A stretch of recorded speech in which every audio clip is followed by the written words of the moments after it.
बच्चों, आज हम पेज नंबर 89 का दंडालेख खींचना सीखेंगे। देखिए, पिछले एक उदाहरण में हमने श्री नीलेश के द्वारा कक्षा के विद्यार्थियों की पसंद की जाने वाली मिठाइयों की एक सारणी देखी थी। उस सारणी में कितने बच्चों ने कौन सी मिठाई पसंद करी है वो दर्शाया गया था। अब हमें इसके लिए एक दंडालेख खींचना है। तो देखिए, दंडालेख खींचने के लिए हमें क्या क्या काम करने होंगे। हमें सबसे पहले एक क्षैतिज रेखा खींचनी होगी और एक ऊर्ध्वाधर रेखा खींचनी होगी। जो क्षैतिज रेखा होगी उसके अनुदिश हम मिठाइयों के नाम लिख लेंगे और जो ऊर्ध्वाधर रेखा होगी उसके अनुदिश हम विद्यार्थियों की संख्या को दर्शाएंगे। तो इसके लिए सबसे पहले हमें एक पैमाना चुनना होगा कि हमने एक इकाई के बराबर कितने विद्यार्थियों को लिया है। उसके बाद हम उसके अकॉर्डिंग उसके दंड बनाएंगे। जैसे तो हमें जलेबी की संख्या 6 के लिए 6 इकाई तक की ऊंचाई का एक दंड बनाना होगा। देखिए, तो यहाँ पर हमने एक दंडालेख बना दिया है। जैसे कि क्षैतिज रेखा पर मिठाइयों के नाम है जलेबी, गुलाब जामुन, गुजिया, बर्फी और रसगुल्ला। ऐसे ही ऊर्ध्वाधर रेखा जो है उस पर हमने, क्योंकि एक इकाई को एक विद्यार्थी के द्वारा दर्शाया है, इसलिए 1 2 3 4 करके गिनती लिख दी है। 1 2 3 4 5 6 7 8 9 10 11 12 13 14 ये हमने विद्यार्थियों की संख्या दर्शा दी है। अब हमें जलेबी की संख्या दी गई थी 6, तो हमने जलेबी का जो दंड बनाया है वो 6 तक का लेकर बना दिया है। ये देखिए, यहाँ 6 लिखा है, तो हमने 6 तक के लाइन के बराबर इसका दंड बनाया हुआ है। अब गुलाब जामुन की संख्या दी गई है 9, तो देखिए गुलाब जामुन का जो दंड है वो 9 वाली लाइन से मैच कर रहा है। यहाँ पर 9 लिखा है और उतनी ही लंबाई का हमने यहाँ पर एक दंड बना दिया है। ऐसे ही गुजिया के लिए है 13, तो ये 13 के लिए 13 लंबाई तक का दंड बना दिया है। फिर बर्फी के लिए 3, तो यहाँ पर 3 लाइन का दंड बना दिया है। और ऐसे ही रसगुल्ले के लिए 7, तो देखिए 7 लंबाई तक का इसके लिए दंड बना दिया है। ऐसे करके हम दंडालेख बना सकते हैं। यहाँ हमें एक और उदाहरण दिया गया है। जैसे कि स्मृति द्वारा 8 मैचों में बनाए गए रनों की संख्या नीचे सारणी में दी गई है। यहाँ पर मैच के नाम लिखे हैं 1 2 3 4 5 6 7 8 और रन कितने कितने बनाए उसने हर एक मैच में। जैसे मैच 1 में 80, मैच 2 में 50, मैच 3 में 10, मैच 4 में 100, ऐसे करके सारे रन लिखे गए हैं। इस उदाहरण में न्यूनतम स्कोर हमारा क्या है 0 और अधिकतम कितना है 100। तो हमें इसमें क्या पैमाना मानना होगा। तो देखिए, एक इकाई लंबाई का अगर हम 1 रन लेते हैं तो 100 के लिए हम कैसे लेंगे। 100 के लिए तो बहुत ज़्यादा लाइन खींचनी होगी, उतनी तो हमारी कॉपी में जगह नहीं होगी। फिर हम क्या करें, हम ये करेंगे कि एक इकाई लंबाई को हम 10 रन के बराबर ले लेते हैं, तो उससे हमें बनाना आसान हो जाएगा। तो देखिए, यहाँ पर हमने क्षैतिज रेखा पर मैच 1, मैच 2, मैच 3, 4, 5, 6, 7 और 8 लिख लिए हैं। और जो ऊर्ध्वाधर रेखा थी उस पर हमने जो गिनती उधर लिखी थी 1 2 3 4, उसकी जगह यहाँ पर 10, 20, 30, 40, 50, 60, 70, 80, 90, 100 लिखा है। क्यों? क्योंकि हमने एक इकाई लंबाई के बराबर 10 रन माने हैं, इसलिए हमें 10-10 करके आगे बढ़ना पड़ेगा। एक और उदाहरण, निम्नलिखित सारणी इमरान के परिवार की विभिन्न मदों में मासिक व्यय दर्शाती है। जैसे कि मकान किराए पे वह 3000 रुपये खर्च करता है, भोजन पे 3400 रुपये, शिक्षा पे 800 रुपये, बिजली पे 400, परिवहन पे 600 और विविध में 1200। तो देखिए, यहाँ पर न्यूनतम इकाई क्या है 400 और अधिकतम क्या है 3400। तो यहाँ पर हमें पैमाना 10-20 का नहीं मानना होगा। यहाँ पर हमें पैमाना कैसा मानना होगा जो कि 400 को भी दर्शा सके और 3400 को भी दर्शा सके। तो देखिए, दंड बनाते समय हमें इस बात का ध्यान रखना है कि दोनों के बीच की दूरी समान रहे और एक उपयुक्त पैमाना चुनना है। जैसे कि यहाँ पर हम चुन लेते हैं एक इकाई लंबाई बराबर 200, क्योंकि 200 से हम 400 को भी गिन लेंगे और 3400 तक भी पहुँच जाएंगे। तो देखिए, हम कैसे बनाएंगे। मकान किराया था 3000, उसको 200 से भाग दिया तो कितनी इकाई आ गई 15 इकाई। ऐसे ही भोजन था 3400, उसको 200 से भाग दिया तो 17 इकाई। ऐसे करके हम पता कर लेंगे कि हमें कितनी इकाई की आवश्यकता होगी। अब दंड बनाने के लिए फिर से हम एक क्षैतिज रेखा और एक ऊर्ध्वाधर रेखा लेंगे। क्षैतिज रेखा पर हम सारे नाम, मकान का किराया, भोजन, शिक्षा, बिजली, परिवहन और विविध ये लिख लेंगे। अब यहाँ देखिए, आप ध्यान से, एक दंड से दूसरे दंड के बीच की दूरी समान है। शुरू में हमने इतनी जगह खाली छोड़ी है, फिर एक दंड बनाया, फिर इतनी जगह खाली है, फिर दूसरा दंड बनाया, फिर खाली जगह, फिर तीसरा दंड। तो ऐसे करके हमने समान मोटाई के दंड बनाए हैं और इनके बीच की दूरी भी समान रूप से छोड़ी है। फिर यहाँ पर जो एक इकाई थी उसको हमने 200, 400, 600, 800 करते हुए 3400 तक लिख लिया है। आप उससे ज़्यादा 3600, 3800 तक भी लिख सकते हैं।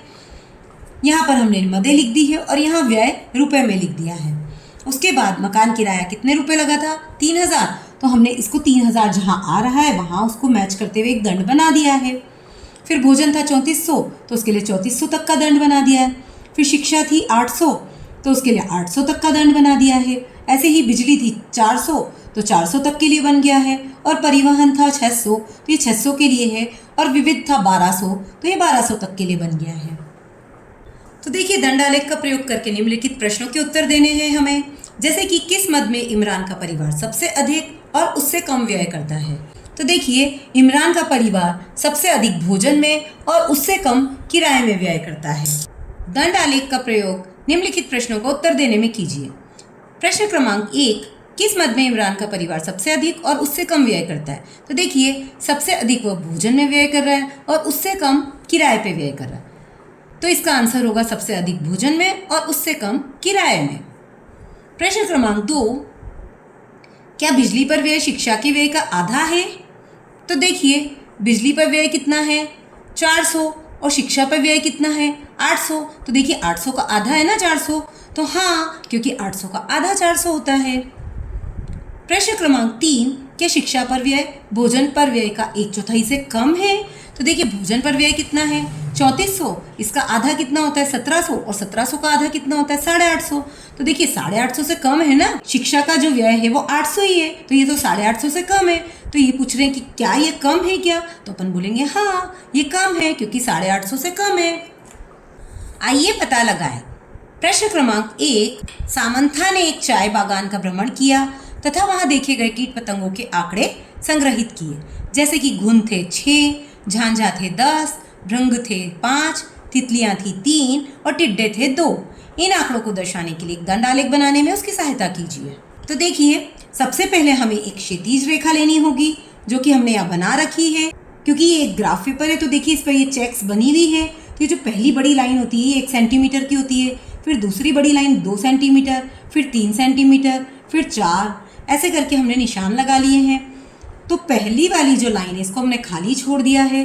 पहली लाइन और दूसरी लाइन जो है उसके बीच में हमने लिख दिया घुन, फिर एक लाइन को खाली छोड़कर फिर उसके बाद लिख दिया झांझा, फिर एक लाइन खाली छोड़िए, फिर भ्रंग, फिर एक लाइन खाली छोड़िए, फिर तितलियां, फिर एक खाली छोड़कर टिड्डा, ऐसे करके हमने लिख दिया है। और यहाँ पर जो एक एक लाइन है उस पर हमने नंबर दिए 1 2 3 4 5 6 7 8 9 10 11 12 13 और 14। अब घुन कितने हैं 6, तो हम क्या करेंगे 6 तक की एक लाइन खींच देंगे।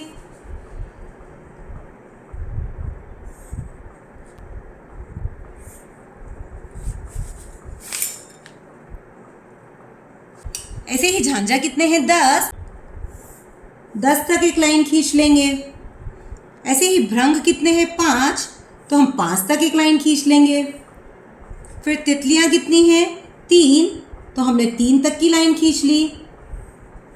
और टिड्डे हैं 2, तो हमने 2 तक की लाइन खींच ली। ये हमने सबकी लाइन खींच ली है। ये हमने एक दंडालेख तैयार कर दिया है जिसमें हमने पैमाना माना 1 इकाई बराबर 1 कीट के, इसलिए हमने 1 2 3 4 से गिनती ली है और ये हमारा पूरा दंडालेख तैयार हो गया है। ऐसे हम दंडालेख बना सकते हैं। प्रश्न क्रमांक 2, पूजा ने 2 घंटे की अवधि के दौरान भोपाल रेलवे स्टेशन पर मध्य प्रदेश के कुछ भिन्न शहरों के लिए बेचे गए टिकटों की संख्याओं के आंकड़े संग्रहित किए। तो देखिए शहर के नाम दिए हैं जैसे कि विदिशा, जबलपुर, सिवनी, इंदौर और सागर, और बेचे गए टिकटों की संख्या दी गई है जैसे कि 24 विदिशा के लिए, जबलपुर के लिए 20, सिवनी के लिए 16, इंदौर के लिए 28 और सागर के लिए 16। उन्होंने अपने विद्यार्थियों से चर्चा करने के लिए इन आंकड़ों का बोर्ड पर एक दंडालेख तैयार किया, परंतु इस आलेख का कुछ भाग किसी ने मिटा दिया। तो देखिए हमें दंडालेख दिया गया है लेकिन यहाँ सागर के लिए कुछ भी बना हुआ नहीं है और यहाँ कुछ प्रश्न भी लिखे गए हैं। तो देखते हैं इसमें क्या मिटाया है, क्या गलती हुई है। ए, दंड के ऊपर विदिशा के लिए बेचे गए टिकटों की संख्या लिखिए। तो देखिए विदिशा के ऊपर बेचे गए कितने टिकट थे, विदिशा के लिए बेचे गए टिकट थे 24, तो हमने यहाँ लिख दिया 24। दंड के ऊपर जबलपुर के लिए बेचे गए टिकटों की संख्या को भी लिखिए। तो देखिए जबलपुर के लिए कितने बेचे थे 20, तो हमने यहाँ लिख दिया 20। सी है, विदिशा का दंड 6 इकाइयों लंबाई तक है तथा जबलपुर का दंड 5 इकाई लंबाई तक है। इस आलेख के लिए पैमाना स्केल क्या है। तो देखिए 6 तक ले रहा है ना और 24 है, तो हम 24 को 6 से भाग दे के देखते हैं। तो 6 चौक 24, मतलब इसका इकाई पैमाना क्या है 4 का। 1 इकाई बराबर 4 टिकट, ये इसका पैमाना है। सागर के लिए सही दंड खींचिए। अब हमें पता चल गया पैमाना क्या है 4 का है। सागर के लिए कितने टिकट बिके थे? 16। तो हम यहाँ पहले तो लिख देते हैं 4, 8, 12, 16, 20, 24 और 28। अब सागर के लिए टिकट बिके कितने? 16। तो हम 16 तक इसके लिए दंड खींच देंगे।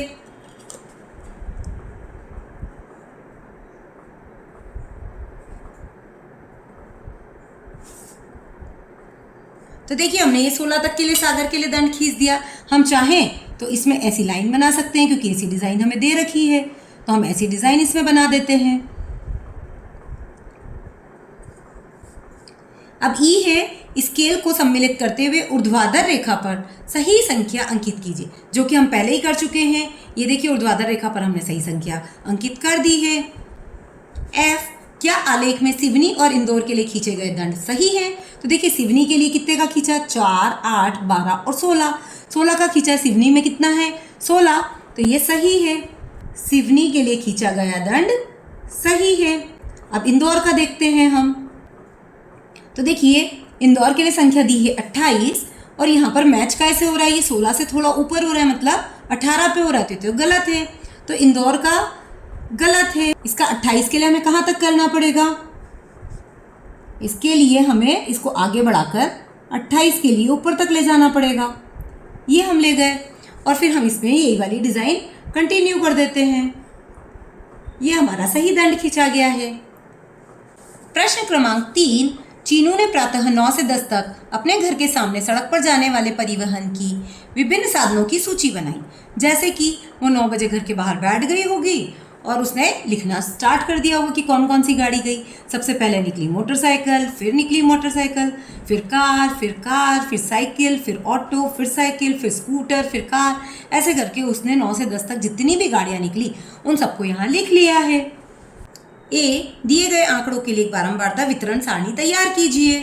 तो देखिए यहाँ हमने एक सारणी तैयार कर ली है। या परिवहन के साधन के नाम कौन कौन से आए थे वो हमने सारणी में से ढूंढ के लिखे हैं, जैसे कि मोटरसाइकिल, फिर कार, फिर साइकिल, फिर ऑटो, फिर स्कूटर, फिर बस और फिर बैलगाड़ी। ये सब नाम हमने लिख लिए हैं, बाकी नाम सब रिपीट हो रहे हैं। तो देखिए मोटरसाइकिल कितनी बार आई है, तो वो हम यहाँ से गिन सकते हैं। 1, 2, 3, 4, 5, 6, 7, 8, 9, 10, 11, 12, 13। तो 13 के लिए हमने 5-5 के जोड़े में 2 बार मिलान चिन्ह और 3 सीधी रेखाएं, ऐसे करके हमने 13 मिलान चिन्ह बनाकर बारंबारता 13 लिख ली है। ऐसे ही कार कितनी बार आई है वो भी हम गिन लेंगे। 1, 2, 3, 4, 5, 6। तो देखिए कार कितनी बार आई है? 6 बार। तो हमने 6 के लिए मिलान चिन्ह बनाकर बारंबारता 6 लिख दी है। ऐसे ही हमने अन्य वाहन जैसे साइकिल, ऑटो, स्कूटर, बस, रेलगाड़ी, इन सभी की बारंबारता को गिन के मिलान चिन्ह लगाकर बारंबारता लिख ली है। ये कुल निकले थे 50 वाहन, तो हमने 50 वाहन की ये पूरी सारणी तैयार कर ली है। प्रश्न क्रमांक बी, परिवहन के कौन से साधन सबसे अधिक प्रयोग किया गया? तो देखिए सबसे अधिक कौन सा प्रयोग हुआ? 13 बार मोटरसाइकिल, तो इसका आंसर होगा मोटरसाइकिल। प्रश्न क्रमांक सी, यदि आप इन आंकड़ों को एकत्रित करने के लिए वहां होते तो आप यह कार्य किस प्रकार करते? संबंधित चरणों या प्रक्रिया को लिखिए। तो देखिए यदि हम वहां होते तो सबसे पहले एक सारणी बनाते। सारणी में परिवहन के साधन का नाम, मिलान चिन्ह और बारंबारता, ऐसे 3 कॉलम बनाते। परिवहन का साधन, मिलान चिन्ह और बारंबारता की 3 सारणी बना लेते। फिर जो जो वाहन निकलते जाते उनका नाम हम यहाँ लिखते जाते, और जो वाहन एक से ज़्यादा बार आते उनका मिलान चिन्ह यहाँ लगाते जाते, और अंत में मिलान चिन्ह को गिनकर बारंबारता लिख लेते। प्रश्न क्रमांक 4, एक पासे को 30 बार फेंकिए तथा प्रत्येक बार प्राप्त की गई संख्या को अंकित कीजिए।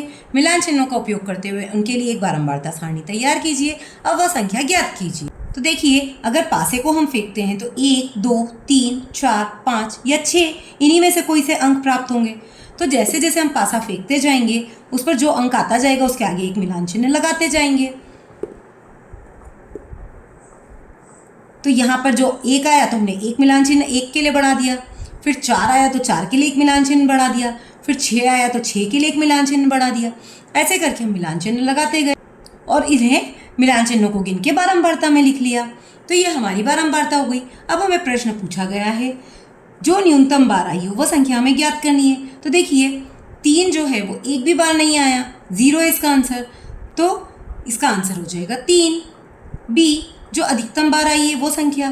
तो देखिए अधिकतम बार 8 आया है और ये 2 बार आया है, तो 2 में भी आया और 5 में भी आया, तो इसका आंसर होगा 2 और 5।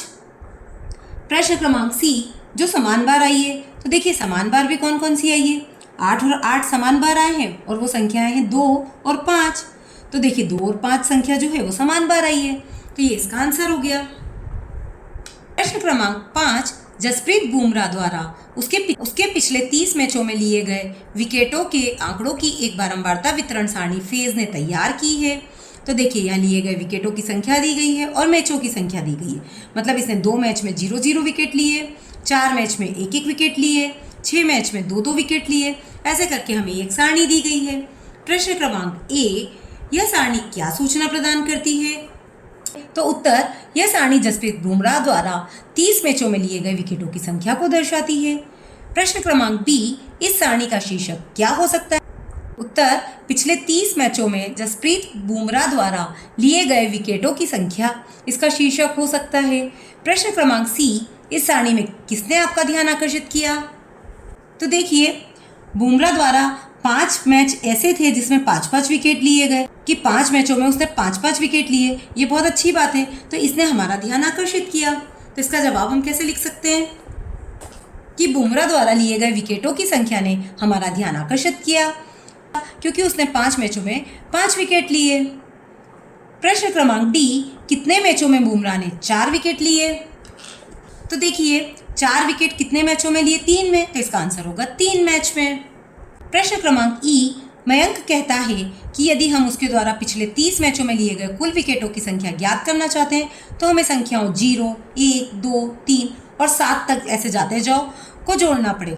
क्या इस प्रक्रिया में मयंक लिए गए कुल विकेटों की संख्या ज्ञात कर पाएगा? क्यों? तो देखिए मयंक जो कह रहा है ना, वो ये कह रहा है कि मैं इन सबको जोड़ देता हूँ तो मुझे पता चल जाएगा कि जसप्रीत बुमराह ने कितने विकेट लिए, पर ये तो गलत हो जाएगा, क्योंकि यहाँ पर 2 मैच है जिसमें उसने 0 विकेट लिए, 4 मैच है जिसमें उसने 1 विकेट लिए और 6 मैच है उसने 2 विकेट लिए। तो हमें इनकी संख्या प्राप्त करने के लिए 4 का 1 में गुणा कराना पड़ेगा, 6 का 2 में गुणा कराना पड़ेगा, 8 का 3 में गुणा, 3 का 4 में गुणा, 5 का 5 में गुणा, 1 का 6 में गुणा और 1 का 7 में गुणा। तो देखिए हम जो ये संख्या दी गई है उन सबको आपस में गुणा करा लेंगे और फिर जो आंसर आएगा उनको प्लस कर देंगे, तब हमें कुल विकेटों की संख्या पता चलेगी। तो हम लिखेंगे नहीं, क्योंकि सारणी में कितने मैच में कितने विकेट लिए गए वह ज्ञात करने के लिए उसे मैचों की संख्या से विकेटों की संख्या का गुणा करके ज्ञात करना पड़ेगा, सही संख्या पता चल पाएगी। प्रश्न क्रमांक 6, निम्नलिखित चित्रालेख 5 विभिन्न गांवों में ट्रैक्टर की संख्या को दर्शाता है। तो देखिए यहाँ गांव के नाम दिए गए हैं और यहाँ ट्रैक्टरों की संख्या दी गई है और जो पैमाना माना है वो 1 ट्रैक्टर का चित्र बराबर 1 ट्रैक्टर माना है। तो देखिए गांव ए में 1, 2, 3, 4, 5, 6 चित्र बनाए, मतलब 6 ट्रैक्टर हैं। ऐसे ही हम सभी गांवों के गिन सकते हैं। अब हमें यहाँ कुछ प्रश्न दिए गए हैं, जैसे कि प्रश्न क्रमांक 1, किस गांव में न्यूनतम संख्या में ट्रैक्टर है? तो देखिए सबसे कम चित्र तो गांव डी में दिखाई दे रहे हैं, मतलब गांव डी में न्यूनतम संख्या में ट्रैक्टर है। प्रश्न क्रमांक बी, किस गांव में अधिकतम संख्या में ट्रैक्टर है? तो देखिए सबसे ज़्यादा चित्र हमें सी में दिखाई दे रहे हैं, तो गांव सी में अधिकतम संख्या में ट्रैक्टर है। गांव बी की तुलना में गांव सी में कितने ट्रैक्टर अधिक है? तो पहले तो हम इनके चित्र देखते हैं, यहाँ से यहाँ तक तो इनके चित्र बराबर हैं, ये 3 चित्र ज़्यादा दिखाई दे रहे हैं, मतलब गांव सी में 3 ट्रैक्टर ज़्यादा हैं, तो हमारा आंसर होगा 3 ट्रैक्टर। प्रश्न क्रमांक डी, कोमल कहती है गांव डी में ट्रैक्टरों की संख्या गांव ई के ट्रैक्टरों की संख्या की आधी है, क्या वह सही है? तो देखिए गांव डी में कितने चित्र हैं? 3, और गांव ई में कितने? 6, तो 6 का आधा 3, ये तो सही है ना, तो वो भी यही बात कह रही है, तो हाँ वह सही है। क्योंकि प्रश्न क्रमांक 7, किसी विद्यालय की प्रत्येक कक्षा में छात्राओं की संख्या एक चित्रालेख द्वारा दर्शाई गई है। यहाँ पे कक्षा दे रखी है 1 से लेकर 8 तक और छात्राओं की संख्या दे रखी है, और जो एक चित्र बना रखा है वो 4 छात्राओं के बराबर है। तो जैसे पहली क्लास में 1, 2, 3, 4, 5, 6 चित्र हैं, तो हमें इसकी संख्या ज्ञात करने के लिए इसको 4 से गुणा करना पड़ेगा, तो 6 चौक 24 छात्राएं हो गई। ऐसे ही दूसरी क्लास में 1, 2, 3, 4 तो पूरे चित्र हैं और एक आधा चित्र है, मतलब 4 का तो 4 से गुणा कर देंगे और आधा चित्र मतलब 4 का आधा 2, तो 4 चौक 16, 16 और 2 18, तो दूसरी क्लास में 18 है छात्राएं। ऐसे करके हम ज्ञात कर सकते हैं। अब हमें यहाँ कुछ प्रश्न दिए गए हैं, जैसे कि ए, किस कक्षा में छात्राओं की संख्या न्यूनतम है? तो देखिए सबसे ज़्यादा कम चित्र कहाँ दिखाई दे रहे हैं? 8th क्लास में, तो कक्षा 8 इसका आंसर होगा। बी, कक्षा 5 और 6 की छात्राओं की संख्या के बीच का अंतर कितना है?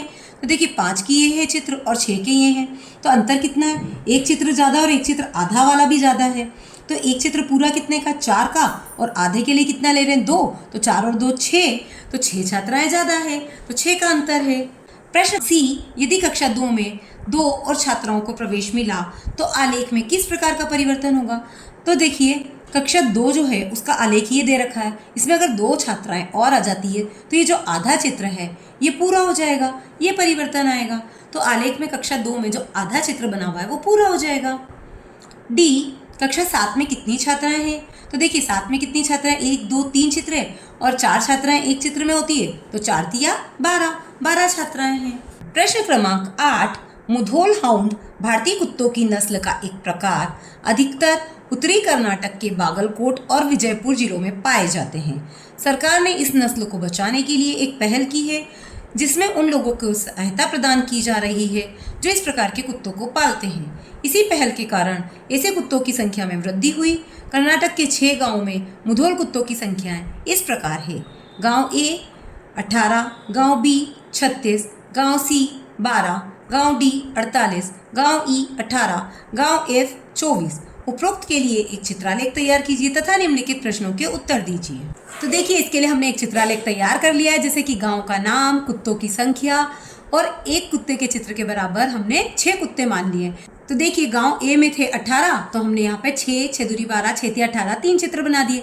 ऐसे ही गांव बी में थे 36, तो 6 के पहाड़े में 36 6 बार में आता है, तो 6 चित्र बना दिए हमने। ऐसे ही गांव सी में थे 12, तो 6 और 6 12 2 बार बना दिए। गांव डी में थे 48, तो 1 2 3 4 5 6 7 8, क्यों? क्योंकि 8 छंग 48। ऐसे ही गांव ई में थे 18, तो 6 6 दूरी 12 6 18, और गांव एफ में थे 24, तो हमने 24 बना दिए हैं। 6 6 करके 6 6 दूनी 12 6 18 6 चौक 24। ये हमारा चित्रालेख तैयार हो गया है। अब इसमें प्रश्न है, प्रश्न क्रमांक ए, इस चित्रालेख को बनाने के लिए कौन सा पैमाना या कुंजी उपयुक्त रहेगा? तो देखिए अभी हमने बनाया था ना, एक चित्र बराबर 6 कुत्ते, तो यही हमारा पैमाना रहेगा। प्रश्न क्रमांक बी, गांव बी के कुत्तों की संख्या को दर्शाने के लिए आप कितने प्रतीकों का उपयोग करेंगे? तो देखिए गांव बी में कितने हैं? 36, तो 6 6 करके हम लेंगे, तो 6 छंग 36, तो 6 प्रतीक का उपयोग करेंगे। ऐसे ही प्रश्न क्रमांक सी, कामिनी ने कहा कि गांव बी और गांव डी के कुत्तों की कुल संख्या अन्य 4 गांवों की कुल संख्या से अधिक होगी। क्या वह सही है? अपने उत्तर के लिए कारण दीजिए।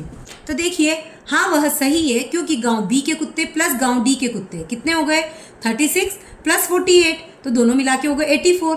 ऐसे ही अन्य 4 गांवों के कुत्ते कितने हो गए? गांव ए के, गांव सी और गांव ई और गांव एफ के जोड़ लेंगे, क्योंकि बी और डी के तो यहाँ आ गए, उसके बचे हुए हमको यहाँ लेने थे। तो ए में है 18, सी में है 12, ई के हैं 18 और एफ के हैं 24। जब हम इन सबको जोड़ते हैं तो कितना आएगा? 72। तो क्योंकि 84 72 से अधिक है, इसलिए वह सही है। प्रश्न क्रमांक 9, 120 विद्यालय विद्यार्थियों का यह ज्ञात करने के लिए एक सर्वेक्षण किया गया कि अपने खाली समय में वे कौन सा क्रियाकलाप करना पसंद करते हैं। तो उनके पसंदीदा क्रियाकलाप यहाँ लिखे गए हैं, जैसे कि खेलना, कहानी की पुस्तकें पढ़ना, टीवी देखना, संगीत सुनना और पेंटिंग करना। और विद्यार्थियों की संख्या दे रखी है, जैसे कि खेलने वाले हैं 45, कहानी पढ़ने वाले हैं 30, टीवी देखने वाले हैं 20, संगीत सुनने वाले 10 और पेंटिंग करने वाले 15। और यहाँ हमें दिया है कि 1 इकाई लंबाई के बराबर हमें 5 विद्यार्थियों का स्केल लेना है। उपरोक्त आंकड़ों के लिए एक दंडालेख खींचिए। खेलने के लिए अतिरिक्त कौन सा क्रियाकलाप सबसे अधिक विद्यार्थियों द्वारा पसंद किया गया है? तो देखिए खेलने की संख्या सबसे ज़्यादा 45 है, उसके बाद 30 कहानी की पुस्तकें पढ़ने की है। तो खेलने के अतिरिक्त कहानी की पुस्तकें पढ़ने का विद्यार्थियों द्वारा सबसे ज़्यादा पसंद किया गया है, और इसका दंडालेख हम बना देते हैं। तो देखिए दंडालेख बनाने के लिए सबसे पहले हमने एक ये क्षैतिज रेखा खींच ली है और एक ये ऊर्ध्वाधर रेखा खींच ली है। और क्योंकि हमें 5 इकाई का पैमाना दिया गया था, इसलिए 5, 10, 15, 20, 25, 30, 35, 40, 45, 50, 55 नंबर डाल दिए हैं। और जो जो हमें दिए गए हैं, जैसे कि खेलना, कहानी पढ़ना, टीवी देखना, संगीत सुनना, पेंटिंग करना, वो सब हमने 1-1 सेंटीमीटर की दूरी पर ले लिया है। शुरू का एक ब्लॉक हमने खाली छोड़ दिया है, फिर हमने खेलने का ले लिया, फिर खाली छोड़ा, फिर कहानी पढ़ने का लिया, फिर खाली छोड़ा, फिर टीवी देखने का लिया। ऐसे करके हमने इनके नाम लिख लिए हैं। अब खेलने की संख्या कितनी थी? 45। जो विद्यार्थी खेलना पसंद कर रहे हैं उनकी संख्या है 45, तो हम ये 45 से मिलाते हुए इसका दंड खींच देते हैं। फिर कहानी पढ़ने वाले कितने थे? 30, तो हम ये 30 के लिए खींच देते हैं। फिर टीवी देखने वाले 20, तो हमने ये 20 के लिए खींच दिया है। फिर संगीत सुनने वाले कितने हैं? 10, तो 10 के आगे इसको हम मिला देते हैं। फिर पेंटिंग करने वाले कितने थे? 15, तो इसको हम 15 से मिला देते हैं। ऐसे करके हमने एक ये दंडालेख तैयार कर लिया है। एक प्राथमिक विद्यालय के विद्यार्थियों और अध्यापकों ने अपने विद्यालय के प्रांगण तथा अपने पास के एक गांव में जुलाई के प्रथम सप्ताह में पौधे लगाने का निर्णय लिया। उनके द्वारा लगाए गए पौधों का विवरण नीचे दिए गए दंडालेख में वर्णित है। देखिए यहाँ पर हमें दंडालेख दिया गया है, जिसमें नीचे दिन, सोमवार, मंगलवार, बुधवार, बृहस्पतिवार, शुक्रवार, शनिवार और रविवार दर्शाया गया तथा लगाए गए पौधों की संख्या को 10-10 का पैमाना मानकर दर्शाया गया है। तो सोमवार को कितने पौधे लगाए गए हैं वो हम इस पैमाने से, इस दंड से देख सकते हैं। जैसे 50 से थोड़ा ऊपर है तो ये है 52, क्योंकि 2 पॉइंट ऊपर है। फिर ये वाला मंगलवार को कितने पे मैच हो रहा है? 40 पे, तो ये 40 है। बुधवार को 30 पे मैच हो रहा है तो 30 है। बृहस्पतिवार को 40, शुक्रवार को 50, शनिवार को 60 और रविवार को 40। आप इसको सामने सामने से ऐसे देखकर मैच कर सकते हैं। अगर आपको नहीं समझ में आता है तो आप ये स्केल की सहायता से भी ऐसे चेक कर सकते हैं कि कितना आ रहा है। तो ये 40 पे देखो लाइन मैच हो रही है, ये 3 लाइनें 40 पे मैच हो रही है, तीनों 40 के हैं। ये 50 पे मैच हो रही है, 50 का है। और ये देखिए 50 से 2 पॉइंट ऊपर है तो 52, और ये 60 पे मैच हो रही है तो ये 60 का है। अब हमसे प्रश्न पूछे गए हैं, बुधवार और बृहस्पतिवार को लगाए गए पौधों की कुल संख्या कितनी है? तो देखिए बुधवार को 30 थी, बृहस्पतिवार को 40 थी, इन दोनों को जोड़ दिया तो आ गया 70। तो दोनों दिन में लगाए गए कुल पौधों की संख्या है 70। बी, पूरे सप्ताह के दौरान लगाए गए पौधों की कुल संख्या कितनी है? तो ये जो हमने संख्याएं लिखी हैं इन सभी संख्याओं को हम जोड़ देंगे तो हमारा आंसर आ जाएगा 312। तो मतलब पूरे सप्ताह के दौरान लगाए गए पौधों की कुल संख्या है 312। सी, अधिकतम संख्या में पौधे डैश को लगाए गए। तो देखिए सबसे ज़्यादा पौधे तो ये 60 दिखाई दे रहे हैं शनिवार के, तो इसका आंसर होगा शनिवार। और न्यूनतम संख्या में पौधे डैश को लगाए गए। सबसे छोटा दंड है बुधवार का, तो बुधवार को लगाए गए। आपके अनुसार इस स्थिति का क्या कारण हो सकता है? सप्ताह के कुछ विशेष दिनों में अधिक पौधे क्यों लगाए गए तथा अन्य दिनों में कम पौधे क्यों लगाए गए? क्या आप इसके संभावित कारणों या उनके स्पष्टीकरण के विषय में कुछ सोच सकते हैं? आप किस प्रकार ये प्रयास करेंगे और पता लगाएंगे कि आपके स्पष्टीकरण सही है? तो देखिए सबसे ज़्यादा पौधे तो कब लगाए? शनिवार को। क्यों? क्योंकि अगले दिन रविवार छुट्टी का दिन है, तो सभी ने शनिवार को अच्छे से पौधे लगा दिए। और सबसे कम जो पौधे लगे वो हैं बुधवार को। हो सकता है इस दिन सब वर्किंग रहे हों, बहुत ज़्यादा बिजी रहे हों, तो नहीं लगा पाए। और ये देखिए मंगलवार को भी कम है, बृहस्पतिवार को भी कम है, तो यहाँ पर भी वर्किंग डेज ही थे तो इसलिए कम थे। तो सबसे ज़्यादा पौधे तो शनिवार को छुट्टी का दिन अगला होने के कारण लगे हैं। प्रश्न क्रमांक 11, भारत में बाघों टाइगर्स की संख्या 1900 से 1970 के बीच काफ़ी कम हो गई। भारत में बाघों के बचाव के लिए 1973 में प्रोजेक्ट टाइगर प्रारंभ किया गया। 2006 से प्रारंभ करते हुए भारत में बाघों की यथार्थ संख्याएं ज्ञात होना प्रारंभ हो गया। शगुफ्ता और दिव्या ने भारत में 2006 और 2022 के बीच बाघों की संख्याओं के विषय में उपलब्ध सूचनाओं की जानकारी प्राप्त करी। सूचनाओं को प्रत्येक 4 वर्ष के अंतराल के बाद अंकित किया। उन्होंने इन आंकड़ों के लिए एक बारंबारता वितरण सारणी बनाई तथा इन आंकड़ों को प्रस्तुत करने के लिए एक दंडालेख बनाया, परंतु इस आलेख में कुछ गलतियां हो गई। क्या आप इन गलतियों का पता लगा सकते हैं तथा इन्हें ठीक कर सकते हैं? तो देखिए यहाँ हमें टेबल दी गई है जहाँ पे वर्ष 2006 में बाघों की संख्या 1400, 2010 में 1700, 2014 में 2200, 2018 में 3000 और 2022 में 3700 दी गई है। अब इसके लिए एक दंडालेख दिया गया है जिसमें बाघों की संख्या को नीचे दर्शाया गया क्षितिज रेखा पर और वर्ष को ऊर्ध्वाधर रेखा पर दर्शाया गया, इसलिए इसका दंड जो बनेगा वो क्षितिज दंड बनेगा। यहाँ पर हमें 2006 में दी गई थी 1400 संख्या, तो हम देखते हैं 2006 का जो दंड है वो कहाँ मैच हो रहा है? वो तो 1400 पे मैच नहीं हो रहा है। तो देखिए यहाँ 2006 के लिए जो दंड बनाया गया है वो कितना छोटा है, जबकि यहाँ दिया गया है 1400, तो 1400 के लिए यह 1000 से इतना आगे, मतलब यहाँ तक का होना चाहिए था। ऐसे ही 2010 में 1700 दिया है, तो ये यहाँ पर 1500 पर ही लगभग आके रुक रहा है, तो ये थोड़ा और आगे होना चाहिए था। ऐसे ही 2014 में 2200 दिया गया है, तो 2000 से 200 ज़्यादा, मतलब यहाँ तक होना चाहिए था, इसके आगे का ये नहीं होना चाहिए था। फिर 2018 में 3000 दिया है, तो ये 3000 तक होना चाहिए था, ये इतना पीछे है, तो इसको हम आगे बढ़ा देंगे तब ये जाकर सही होगा। ऐसे ही 2022 में 3700 तक दिया है, तो वो यहाँ तक का होना चाहिए था। ऐसे करके हम इन दंड को सही कर सकते हैं।